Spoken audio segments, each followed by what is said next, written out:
우울증을 심하게 앓고 있는 한 젊은이가 있었습니다. 그는 이 우울증으로 인해서 심각한 고통 가운데 어느 날 자살을 해야 되겠다라고 생각을 하고 면도날을 들고는 화장실로 들어가서 세면대 앞에 섰습니다.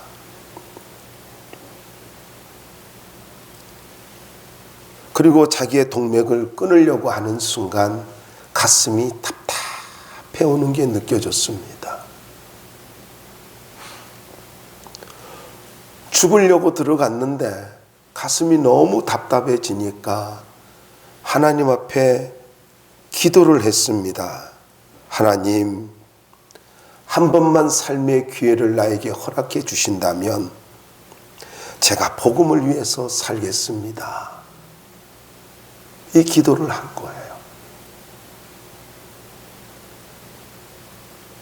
그 기도가 끝나자마자 이 젊은이의 마음속에 말로 형언할 수 없는 평안함이 임하기 시작했습니다. 바로 이 사람이 D.L. 무디의 제자이고 시카고를 위시해서 전 세계에 복음을 전하면서 위대한 삶을 살았던 R.A. 톨이라고 하는 분입니다. 이분은 교수고 그리고 목사고 박사이기도 했습니다. 이분을 통해서 많은 사람들이 구원을 받습니다. 그리고 이분의 아들이 중국에 선교사로 가게 되고 이분의 손자가 우리나라에 와서 믿음의 공동체를 이끌었던, 원주에서 믿음의 공동체를 이끌었던 대천덕 신부입니다.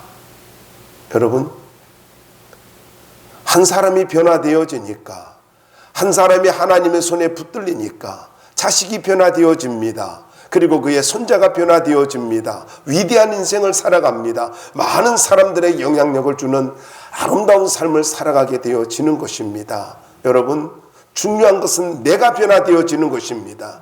내가 변화되어질 때에 자녀가 변화되어질 수가 있습니다. 내가 변화되어질 때에 사람들이 변화되어질 수가 있습니다. 하나님은 지금도 내가 변화되어지기를 기대하고 계시고 기다리고 계시며 내가 변화되어질 때에 하나님은 당신의 위대한 도구로 우리를 사용하기를 기뻐하신다는 사실입니다.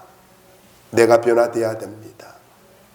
우리는 언제까지 나의 문제에 집중하고 있을 것입니까? 우리는 언제까지 다른 사람의 탓을 하면서 내가 변화되지 않기를, 아니 변화되지 않는 자리에서, 아니 어떻게 보면 사단의 농락에서 농락당하며 그렇게 살아가고 있을 것입니까?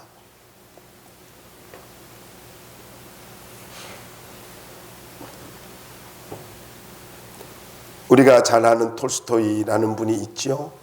러시아의 대문호입니다. 이분은 하나님은 존재하는가라는 질문은 나는 존재하는가라는 질문과 같다라고 말을 했습니다. 무슨 말입니까? 나의 존재가 곧 하나님이 계신다는 증거라는 것입니다. 사랑하는 여러분, 인생은 주인이 좋아야 합니다. 좋은 주인을 만날 때 인생의 행동 양식이 바뀌어집니다. 삶의 행동 양식이 바뀌어지는 거예요. 새로운 인생을 살기를 원합니까? 주인을 바꿔야 합니다. 내가 내 인생의 주인이 되면 안 됩니다. 물질이 주인이 되면 안 됩니다. 사상이 주인이 되면 안 됩니다. 예수 그리스도가 나의 주인이 되어야 합니다. 예수 그리스도가 내 주인이 되어야 합니다. 아직도 의지를 갖고 이성을 갖고 내 계획을 갖고 살아가고 있습니까? 주님께 맡기시기 바랍니다. 주님이 이끄시는 대로 살아보십시오. 오늘 본문은 사울이라고 하는 청년이 대제사장에게 체포영장을 받아서 다메섹으로 가는 도중에 예수님을 만났습니다. 그리고 그의 인생이 바뀌어집니다. 잘못된 목적을 가지고 가던 젊은이가 주님을 만나서 180도의 인생, 전혀 다른 인생을 살아가는 것을 오늘 본문에서 말씀해 주고 있습니다. 첫 번째로 우리는 이 말씀을 통해서 잘못된 방향으로 가는 사람의 상태를 좀 생각해 볼 필요가 있습니다. 1절 말씀을 볼까요? 거기에 보면은 스데반이 죽은 후에 여전히 사울이 어떻게 했다고요? 위협과 살기가 등등했다라는 것입니다. 위협과 살기가 등등했다. 여기 위협이라고 하는 말은 이거는 경고, 살해라고 하는 뜻으로서 당장 누군가를 가지고 살해할 것 같은 그런 위협적인 상태를 이야기하고 있습니다. 눈에 보이면 다 죽이겠다는 거죠. 그리고 살기가 등등하여라는 이 등등하여라는 말은 콧김을 씩씩 내푼다라는 그런 뜻인데, 야수가 숨을 헐떡거리면서 씩씩거리면서 먹이를 향해서 달려들려고 하는 그런 상태를 이야기하고 있습니다. 그러니까 굉장히 숨소리가 거칠 정도로 호흡을 하는 거죠. 흥분되어 있는 상태를 말을 하고 있습니다. 사울은 기독교를 받게 하는 것이 하나님을 위하는 것으로 생각했습니다. 가장 자기 자신이 올바른 일을 하는 것이라고 생각을 했던 것입니다. 그는 자부심이 있었고 우월의식이 있었고 그리고 자아에 도취되어서 살아가고 있었던 것입니다. 여러분, 지식이 없다는 이야기도 아닙니다. 의식이 없다는 이야기도 아닙니다. 양심을 일깨우는 종교가 없다는 이야기도 아닙니다. 아니, 조금 더 나아갈까요? 그의 마음속에는 하나님의 말씀을 달달 외우는 그런 말씀도 있었습니다. 율법을 외우는 그 율법을 외워가지고 살아가고 있는 사람이었습니다. 여러분, 그럼에도 불구하고 그는 야수와 같은 사람이 되었습니다. 이유가 무엇입니까? 하나님을 믿는다고 하면서 인격적인 하나님을 만나지 못했기 때문입니다. 하나님의 이름을 부르고 있습니다. 그럼에도 불구하고 인격의 하나님을 만나지 못했다라는 것입니다. 그러니까 여러분, 뭐가 됐어요? 야수와 같은 인간이 되고 말았다라는 것입니다. 잘 기억하시기 바랍니다. 여러분, 종교가 인생을 변화시키는 것이 아닙니다. 어떠한 지성이 인격, 사람을 가지고 변화시키는 건 아니라는 것입니다. 하나님을 인격적으로 만나야 인생이 변화될 수가 있는 것입니다. 잘못된 인생의 목적을 갖고 살아가니까 그는 악한 감정에 사로잡힌 사람이 되었습니다. 두 번째로 그는 2절 말씀에 보면은 교회를 핍박하고 있습니다. 사울은 예수 믿는 사람을 잡으려고 대제사장에게 공문을 받으러 갔는데 바로 공문을 받았습니다. 대제사장은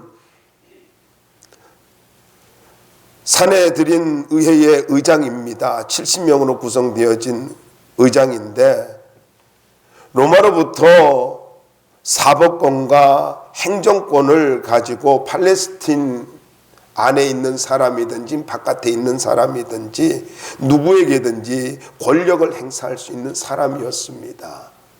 그러니까 국내든 국외든 유대인이라 한다면은 다 이 대제사장의 권력에 영향을 받아야 되는 그런 사람이라는 것입니다.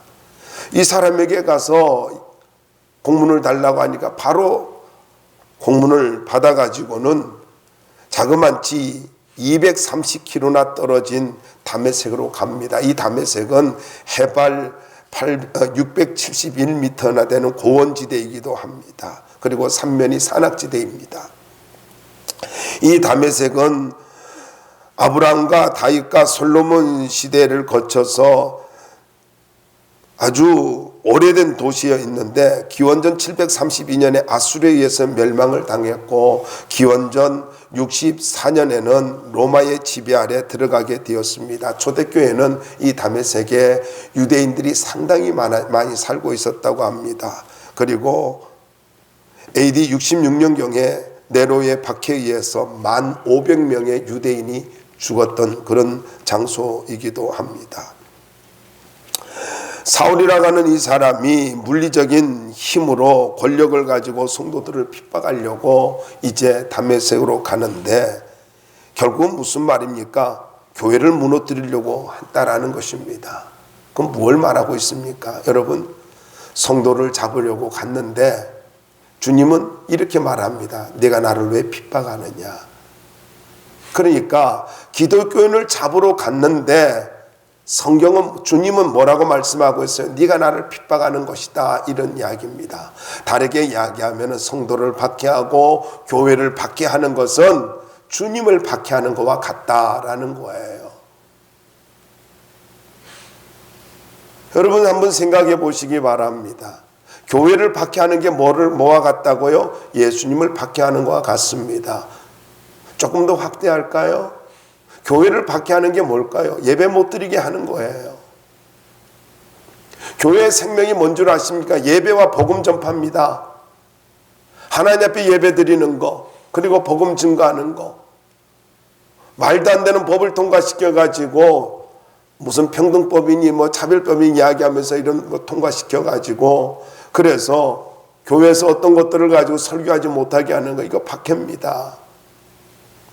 근데 주님을 향해서 주님을 박해하는 것과 같다라는 거죠. 성도들은 이런 분명한 의식을 가지고 있어야 된다라는 것입니다. 잘못된 목적을 가지고, 정치적인 목적을 가지고 살아가는 사람의 마음에 악한 감정이 있고 교회를 핍박하는 그런 마음이 있다라는 것입니다. 이게 사울의 마음이겠습니까?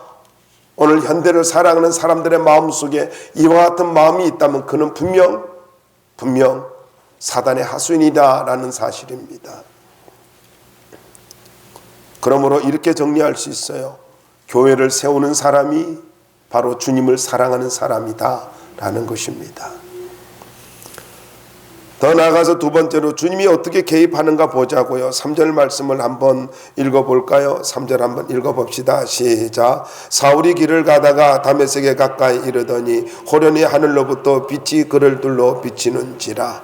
자, 예수님께서 빛으로 개입하는 것을 볼 수가 있습니다. 호련히라고 하는 말은 갑자기, 뜻밖에라는 말입니다.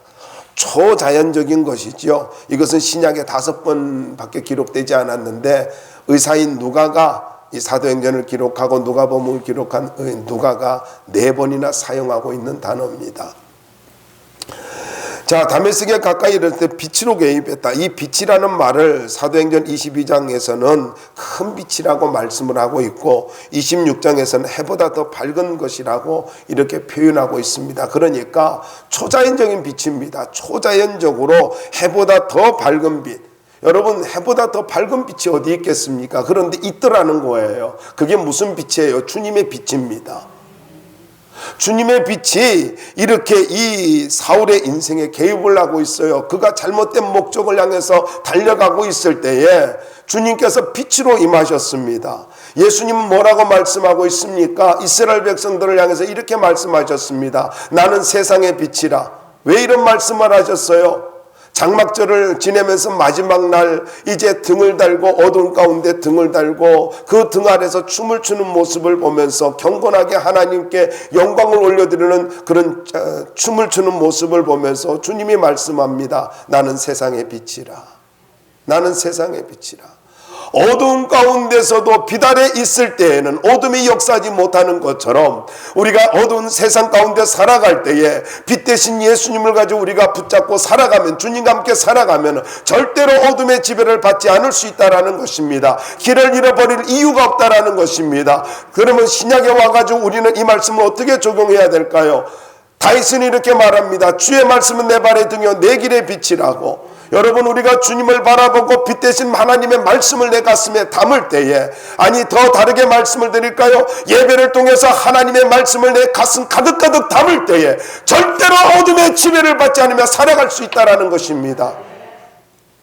여러분에게 강력하게 말씀을 드립니다. 말씀이 여러분의 심령 속에 살아있게 하시기 바랍니다. 예수 그리스도가 여러분의 심령 속에 살아있도록 하시기 바랍니다. 그러면 절대로 잘못된 길을 가지 않을 것입니다. 예수 그리스도를 나의 구세주로 믿고 내 마음에 예수님을 모시고 예수님을 붙잡고 그분만 따라간다면 우리는 아름다운 목적을 향해서 주님이 허락한 표대를 향해서 넘어지지 아니하고 걸어갈 수가 있을 것입니다. 두 번째는 어떻게 개입했을까요? 4절 말씀을 보니까 겸손하게 만들었습니다. 4절 한번 읽어볼까요? 시작. 땅에 엎드려져 들음에 소리가 있어 이르되 사울아 사울아 내가 어찌하여 나를 받게 하느냐 하시거늘. 여러분, 여기 땅에 엎드려졌다라는 말은 땅에 떨어졌다, 땅에 넘어졌다라는 말입니다. 교만한 한 지성인이었습니다. 그런데 이 지성인이 많은 사람들이 보는 가운데, 자기를 호위하고 가는 사람들을 보는 가운데 그는 땅바닥에 내동댕이 쳤습니다. 그는 땅에 넘어지게 되고, 그리고 넘어져서 무릎을 꿇게 되었습니다. 자기가 하는 일이, 자기가 가고 있는 일이 가장 올바른 것인 줄로 알았다라는 것입니다. 근데 그가 말에서 떨어졌어요. 자기가 떨어지고 싶어 떨어진 게 아니라 주님이 떨어뜨려 버렸다라는 것입니다. 주님이 내려오게 만들었다라는 것입니다. 여러분, 말을 못 타가지고 그랬을까요? 지금까지 잘 타고 왔는데요. 편안하게 잘 타고 왔는데요. 길이 좋지 못해서 말에서 떨어졌을까요? 호위병이 없어서 도와주는 사람이 없어서 떨어졌을까요? 지식이 없어서 그랬을까요? 신앙이 없어서 떨어졌을까요? 아닙니다. 하나님이 내려오게 만드니까 내려오는 거예요. 주님이 떨어뜨리니까 떨어지는 거예요. 여러분, 세상에서 안전하다라고 생각했던 것을 가지고 안전하다 생각하고 있는 것들이 있습니까? 아, 이거는 절대로 흔들리지 않을 거야, 그렇게 생각하고 있습니까? 잊지 마십시오. 세상에서 영원한 자리는 없습니다. 영원한 자리는 없어요. 그걸 알아야 됩니다.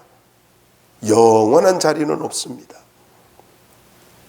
주님이 내려오라고 하면은 모두 다 내려와야 합니다. 내려와야 되는 거예요. 버텨도 안 돼요. 갑자기 내려와야 됩니다. 여러분, 여기서 우리가 귀한 적용을 한번 해보자고요. 내가 살아가면서 내가 원치 아니하는 자리로 내려온 적이 있습니까?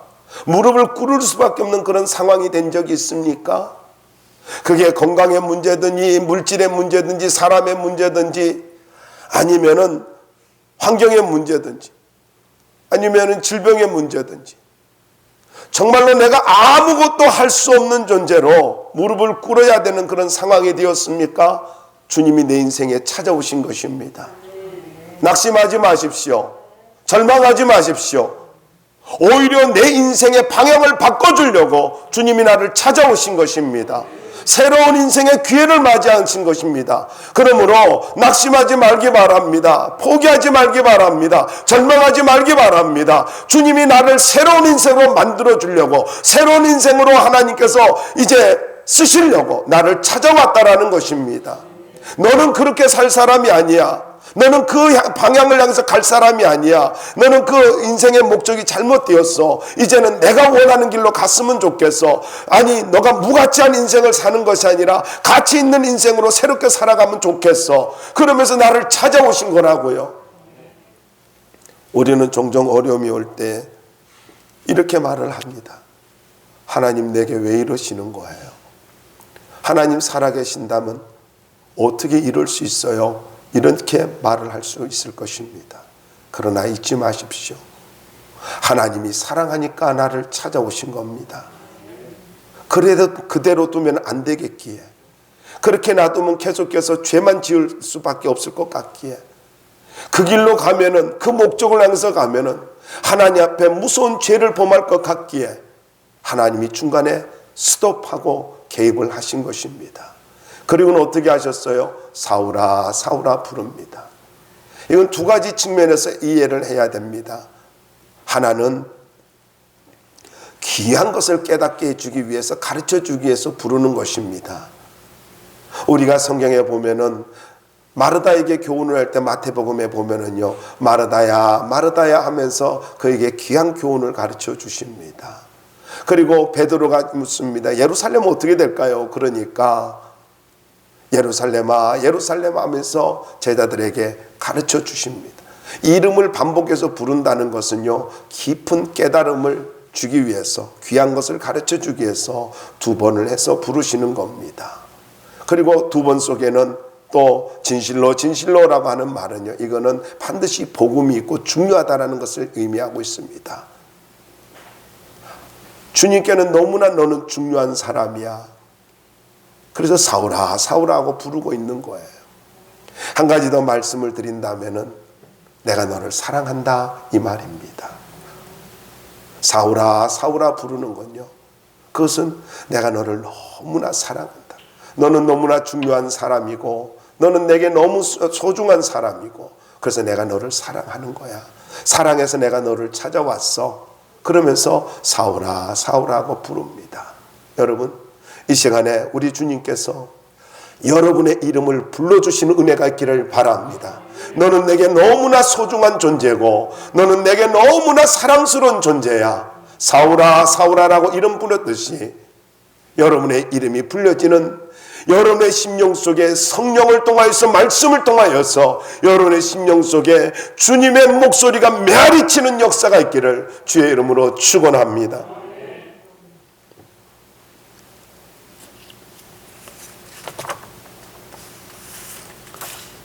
세 번째로는 8절 말씀을 통해서 도움을 받아야 할 사람으로 만들었다라는 것입니다. 어떻게 개입했다고요? 아무것도 할 수 없는 사람으로 만들었어요. 여러분 8절 한번 읽어보자고요. 시작. 사울이 땅에서 일어나 눈을 떴으나 아무것도 보지 못하고 사람의 손에 끌려 다메섹으로 들어갔어. 자기 지금까지는 당당하게 자기 실력과 능력과 열정으로 살았습니다. 그런데 지금 어떤 사람이 되었습니까? 여러분, 여기에 말씀에 보면은요, 특별히 그가 분노를 가지고 혈기를 가지고 잘못된 목적을 향해서 달려가고 있었지 않습니까?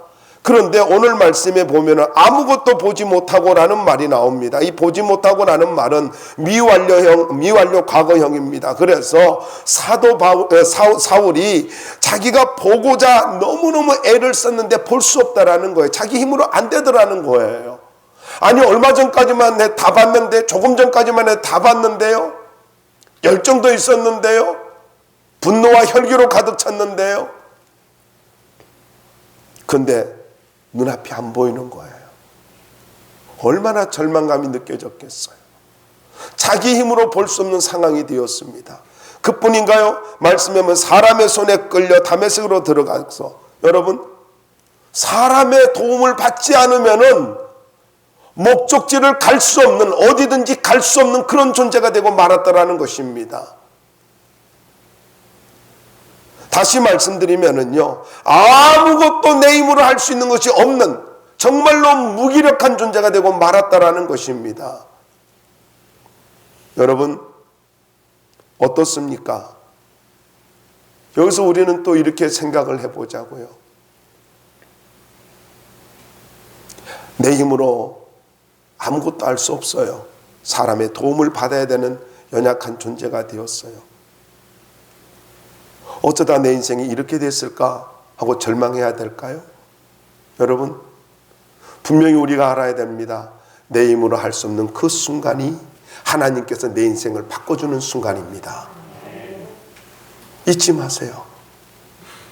내 힘으로 할 수 없는 그 순간이 주님께서 내 인생을 바꿔주는 새로운 시간이라는 겁니다. 왜요? 너는 그렇게 살 사람이 아니니까. 너는 그 모습으로 살 사람이 아니니까.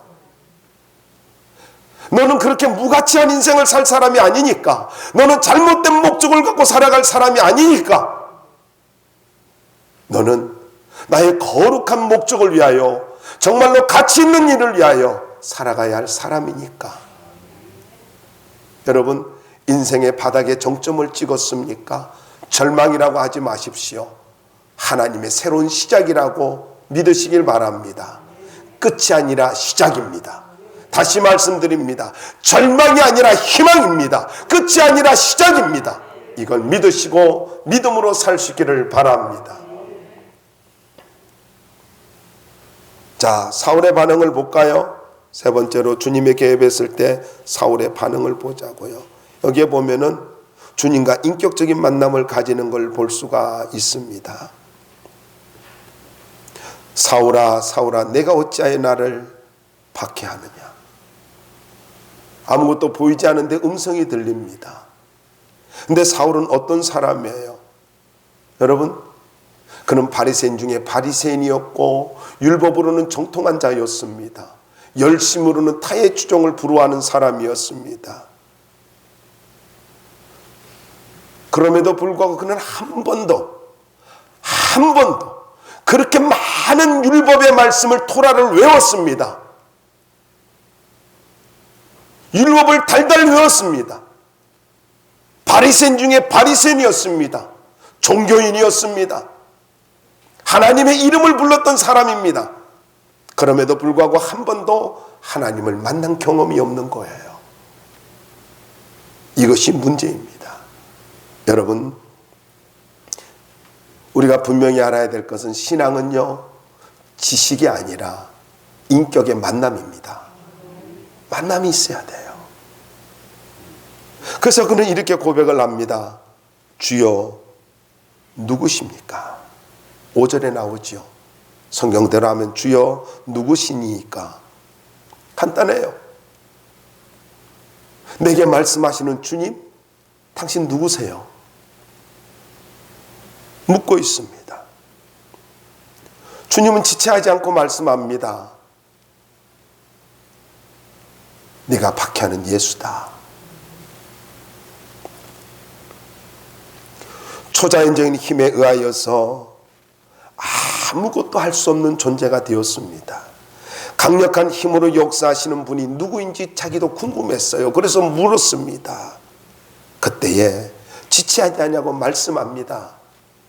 네가 박해하는 예수야. 네가 나를 잘못 알고 있는 거야. 너가 알고 있는 지식이 잘못된 거야. 그걸 깨닫게 해주고 있는 것입니다. 여러분, 모세가 하나님을 단독으로 만났던 것처럼 우리들도 주님을 1대1로 만나야 합니다. 인격적 만남이 있어야 돼요. 그리고 내 능력이 아니라 은혜로 살아왔음을 고백할 수 있어야 되는 것입니다. 아직도 내 힘으로 뭔가를 할 수 있다 생각하나요? 어떤 분이 저한테 이런 고백을 하더라고요. 목사님, 하나님이 제게 축복 많이 해주셨어요. 은혜를 많이 베풀어 주셨어요. 그 말을 듣는데 너무너무 제가 행복했어요. 여러분, 아직도 의지로 살려고 하십니까? 은혜로 살아야 합니다. 은혜로 살아야 돼요. 주님 누구십니까? 그 공허한 심령 속에 내가 박해하는 예수라. 주님이 찾아와 주시는 이 모습 속에서 오늘도 이 말씀을 통하여 여러분 모두가 주님을 만날 수 있기를 주의 이름으로 축원합니다. 두 번째로 9절 말씀을 통해서 고독의 시간을 보냈습니다. 특별히 이제 6절과 7절에 보면은 너는 일어나 시내로 들어가라. 내가 행할 일을 내게 이를 자가 있느니라 하시니. 근데 이 말씀에 보면은요, 표준 원본에는, 그러니까 헬라어 표준 원본에는 6절 앞에 이런 말씀이 있다고 합니다. 그가 떨고 놀라며 가로되 주여 내가 무엇을 하기를 원하십니까? 주님의 질문 앞에, 주님의 말씀 앞에 사울이 이렇게 고백합니다. 주여 내가 무엇을 하기를 원하십니까? 저는 말씀을 준비하다가 이 말이 너무나 은혜가 됐습니다. 우리가 살아가면서 이런 고백 한 번은 해야 되지 않을까요? 주님, 내가 무엇을 해야 될까요? 이런 말 한 번은 해야 되지 않습니까? 평생을 살아가면서 주님, 내가 당신을 위해서 무엇을 해야 될까요? 이런 고백이 있을 때에 인생은 아름다워질 수가 있는 것입니다. 주여, 내 인생의 주인을 바꾸는 거예요. 주여, 내가 당신을 위해서 무엇을 해야 될까요? 오늘 이 시간에 여러분의 심령 속에서 주여, 내가 당신을 위해 무엇을 해야 될까요? 이 고백이 있을 수 있기를 바랍니다.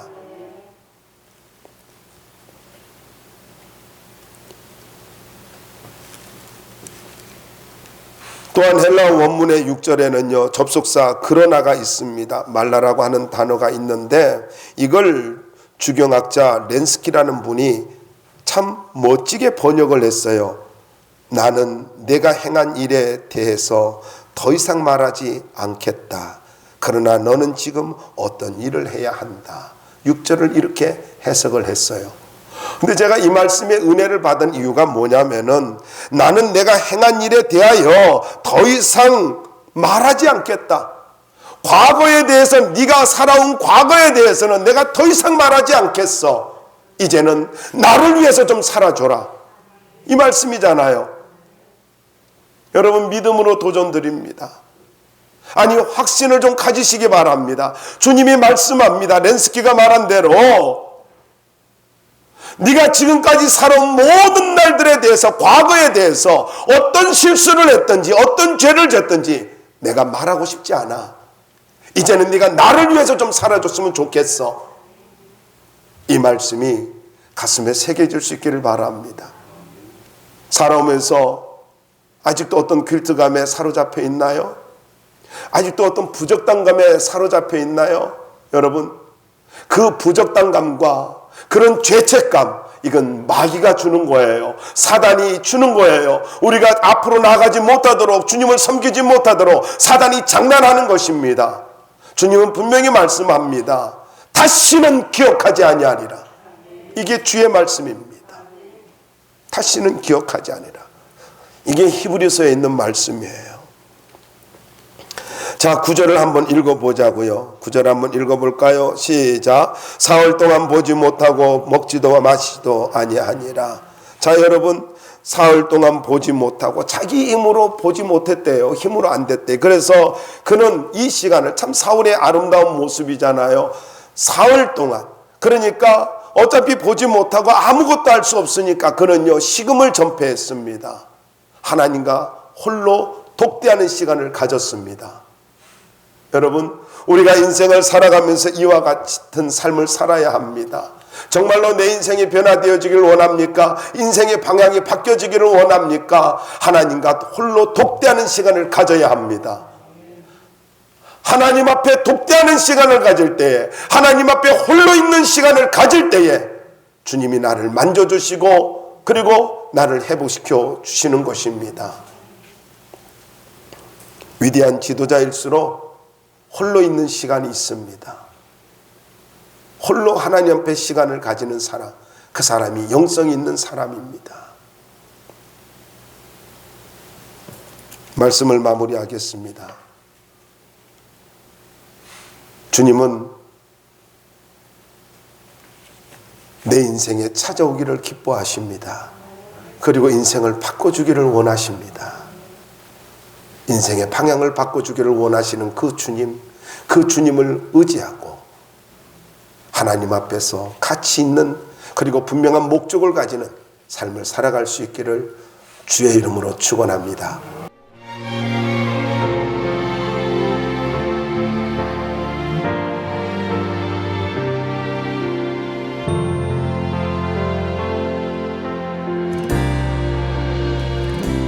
진정한 예배가 숨쉬는 교회, 주님이 주인 되시는 교회, 믿음의 기도가 쌓이는 교회, 최고의 찬양을 드리는 교회, 말씀이 살아 움직이는 교회, 성도의 사랑이 넘치는 교회,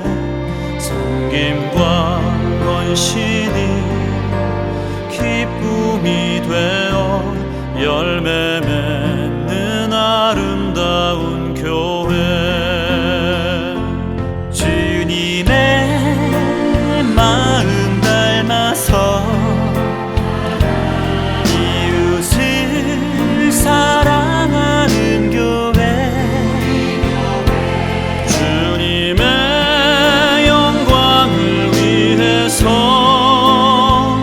빛 되신 주님 전하는 교회, 사랑의 불꽃이 활짝 피어나 날마다 사랑에 빠지는 교회, 주께서 사랑하는 우리 교회가 이런 교회 되게 하소서.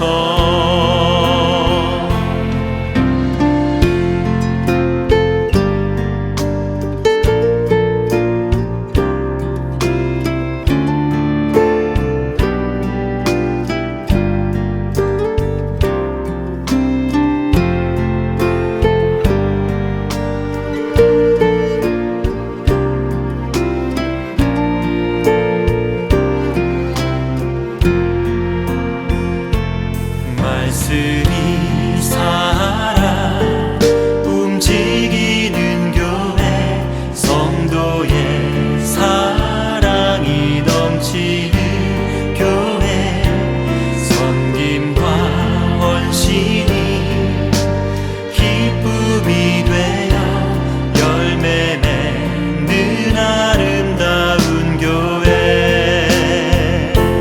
주님의 마음 닮아서